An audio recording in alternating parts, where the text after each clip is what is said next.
Hi all. இந்த தமிழ் வருடப்பிறப்புக்கு எப்பவும் பாசிப்பருப்பு பாயாசம் செய்கிற மாதிரி இல்லாமல் கொஞ்சம் வித்தியாசமாக கடலைப்பருப்பு யூஸ் பண்ணி பாயாசம் செய்யலாமா?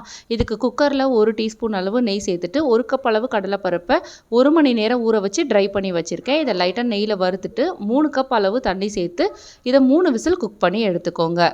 பருப்பு நல்லா வெந்திருக்கணும். இதை மசிச்சு தனியாக எடுத்து வச்சுக்கலாம்.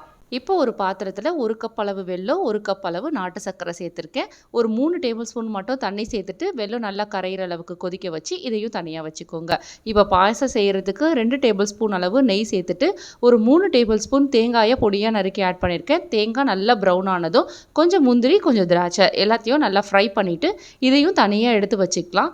இப்போ இதே நெய்லேயே நம்ம குக் பண்ணி வச்சுருக்கிற கடலைப்பருப்பை சேர்த்துட்டு நல்லா வதக்கி விட்டுக்கோங்க.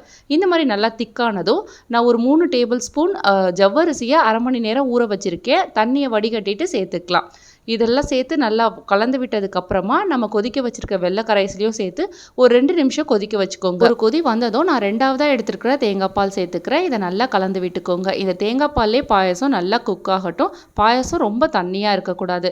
நல்லா இந்த மாதிரி 2-3 நிமிஷம் கொதிச்சதுக்கப்புறம் சுக்குத்தூள், ஏலக்காய் தூள், ஒரு பிஞ்சு சால்ட் சேர்த்துட்டு ஸ்டவ் ஆஃப் பண்ணுறதுக்கு முன்னாடி 1 கப் அளவு முதல் தேங்காய் பால் சேர்த்துக்கிறேன். தேங்காய் பால் சேர்த்ததும் ரொம்ப கொதிக்க வைக்கக்கூடாது.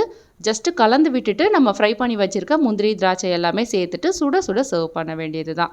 இந்த தமிழ் புத்தாண்டுக்கு நீங்களும் இந்த கடலைப்பருப்பு பாயசத்தை ட்ரை பண்ணி பாருங்கள்.